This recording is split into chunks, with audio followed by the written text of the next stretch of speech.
नमस्कार दोस्तों, एक बार फिर से स्वागत है आप लोगों का हमारे YouTube चैनल में। आज मैं एक ऐसी कहानी आप लोगों के सामने सुनाने जा रही हूँ जिसको सुनकर आपको ऐसे लगेगा, अगर कहानी को सुनते ही आपके मन में ऐसे आएगा जो आपको लक्ष्य तक पहुँचाने में आपको बिल्कुल मजबूर कर देगी, यानी आपको उत्साहित करेगी अपनी सफलता का रहस्य जाने में। कुछ एक ऐसी ही कहानी के साथ एक बार फिर से आप लोगों के सामने मैं पेश हुई हूँ।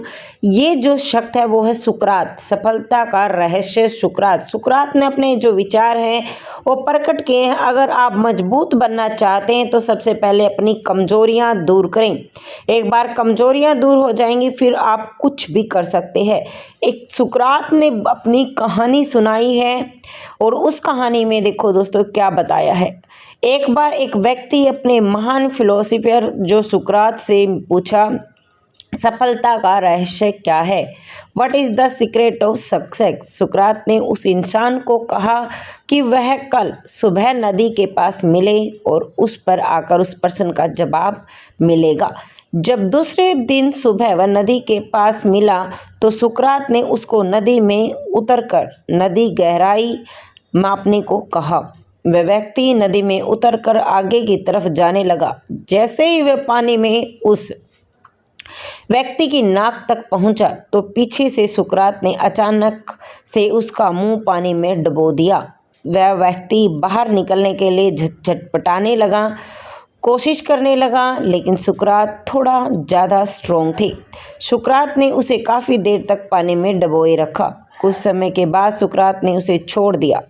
उस व्यक्ति ने जल्दी ही अपना मुंह पानी से बाहर निकाला और सांस ली।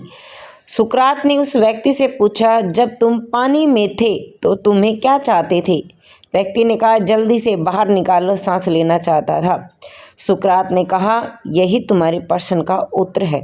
जब तुम सफलता को इतनी ही तीव्र इच्छा से चाहोगे जितनी तीव्र इच्छा से तुम सांस लेना चाहते हो तो तुम्हें सफलता निश्चय ही प्राप्त होगी। कुछ एक ऐसी ही कहानी मैं आप लोगों को बताने जा रही हूँ जो ये भी हमारे मोटिवेशन से ही रिलेटेड है। अभ्यास का क्या महत्व है?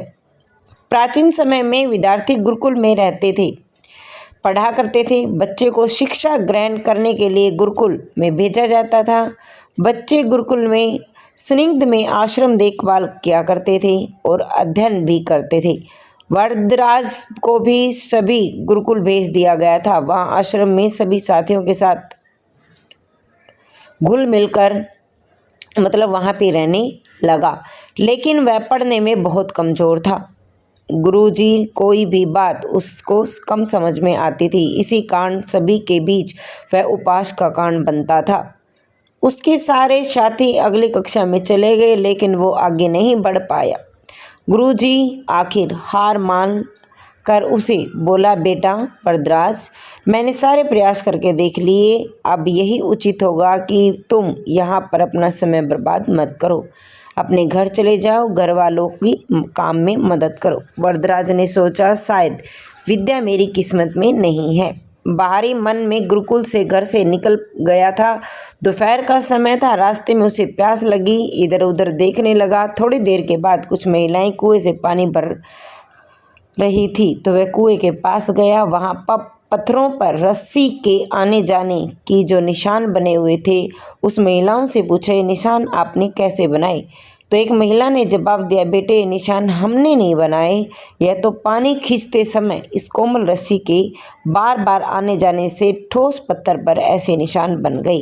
वरदराज सोच में पड़ गया। उसने विचार किया, जब एक कोमल सी रस्सी के बार बार आने जाने से एक ठोस पत्थर पर गहरे निशान बन सकते हैं, यानी निरंतर अभ्यास से विद्या ग्रहण क्यों नहीं की जा सकती? वरदराज ढेर सारे उत्साह के साथ वापस गुरुकुल आया और कड़ी मेहनत की। गुरुजी बहुत खुश हुए, भरपूर सहयोग दिया। कुछ सालों के बाद वही मंदबुद्धि वरदराज आगे चलकर संस्कृत का व्याकरण का महान विद्वान बना। तो दोस्तों, इस कहानी से शिक्षा क्या मिलती है? इस कहानी से हमें ये शिक्षा मिलती है कि अभ्यास की शक्ति का जो कहना भी क्या है, ये आपके हर सपने को पूरा करेगी। अभ्यास बहुत ज़रूरी है, चाहे वो खेल में हो या पढ़ाई में या किसी भी चीज़ में। बिना अभ्यास से आपको कोई भी सफलता नहीं मिल सकती। अगर आप बिना अभ्यास के केवल किस्मत के भरोसे बैठे रहोगे तो पछतावे के सिवा आपके कुछ भी हाथ नहीं लगेगा। इसलिए अभ्यास के साथ साथ धैर्य, परिश्रम और लगन रखकर अपने अपनी मंजिल को खोज लेना है। तो दोस्तों, आप लोगों के वीडियो कैसी लगी कमेंट सेक्शन में ज़रूर बताइएगा। मिलते नई अपडेट के साथ, तब तक के लिए जय हिंद।